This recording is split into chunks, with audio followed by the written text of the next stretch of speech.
Good morning, friends. Have you ever had a season where you started to feel a little bit impatient and a little bit frustrated because that season is taking longer than what you thought it would? And you start to feel frustrated and kind of experience a sense of discontentment because the season's lasting longer than anticipated. And you think whatever end result you want to achieve, it's just taking a really long time to get there. And you think it should happen faster than what it is. Well, the Israelites felt like that in the book of Exodus. Moses went on top of Mount Sinai for 40 days, and the people, Moses was receiving instructions from God for the people, but the people became very discontent, very kind of disturbed inside, and they felt the need to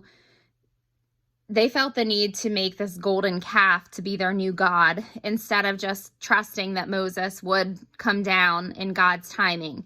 So in Exodus 32, when the people saw that Moses was so long in coming down from the mountain, they gathered around Aaron and said, "Come, make us gods who will go before us. As for this fellow Moses who brought us up out of Egypt, we don't know what has happened to him." Aaron answered them, "Take off the gold earrings that your wives, your sons, and your daughters are wearing and bring them to me." So all the people took off their earrings and brought them to Aaron. He took what they handed him and made it into an idol cast in the shape of a calf, fashioning it with a tool. Then they said, "These are your gods, Israel, who brought you out of Egypt." When Aaron saw this, he built an altar in front of the calf and announced, "Tomorrow there will be a festival to the Lord." And then a little farther down, then the Lord said to Moses, "Go down, because your people whom you brought up out of Egypt have become corrupt. They have been quick to turn away from what I commanded them and have made themselves an idol cast in the shape of a calf." And then the Lord calls them stiff-necked people.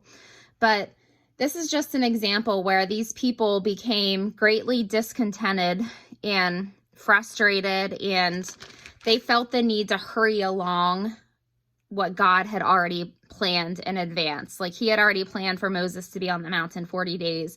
And instead of these people trusting the process and trusting God's timing, they kind of took matters into their own hands and they said, well, we're just going to create our own God.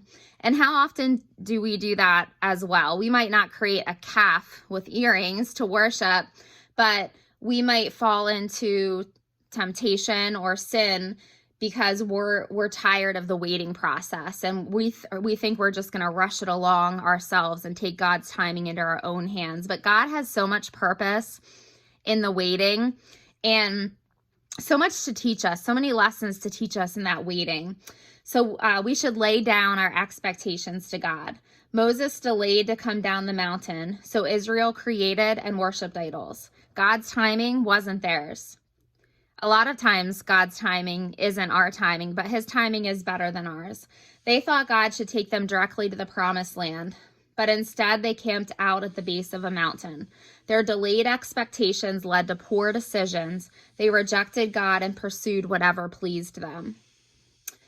So we should believe when we find ourselves stuck in this spot like the Israelites did, and we're wondering where God is in this season, or we're wondering why it's taking so long, we should believe that God is still in control and that waiting is never wasted. Even though the Israelites couldn't see it at the time, God wasn't withholding his promises from them. He was preparing them for it. So maybe in the waiting, God is preparing us for something great. And if you find yourself weary from waiting, do what Israel forgot to do. 2 things. Number 1, look for evidence of God's presence because it's all around. God's presence was all around the Israelites, but they failed to recognize it. God provided them manna and quail in the desert. He was with them, a pillar of fire at night and a cloud by day. He gave them water from a rock, and his presence was on Mount Sinai, and they saw it. But they failed to remember all of these works of his hands and then look back on what he's already done. God took the Israelites from slavery in Egypt out of that, and the Red Sea washed over their enemies, and they were part of that and witnessed all that, and they saw the plagues before that, but they failed to remember. So let's look for evidence of God's presence. Just how is he answering your prayer? How is he working? And maybe record that, write it down, and then look back on what he's already done. God's timeline may be different than ours, but his faithfulness does not waver. Your waiting might be preparing you for the plans and purposes God has for you. What might God be trying to teach you in this current season? So I asked myself that question. What might God be trying to teach you in this current season? And you can ask God that. Lord, what are you trying to teach me in this season? Some things I wrote down that this is from a journal that I wrote a while back. But in the season I was walking through then, I wrote down, he's teaching me to depend fully on him and not on man.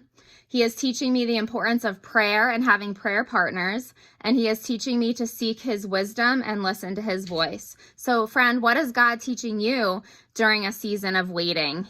He might seem far away, but he's still there. He is still working behind the scenes, and trust that he is preparing something great for you, and his purposes and his thoughts and his ways are above ours. God bless your day, friend. Happy Friday.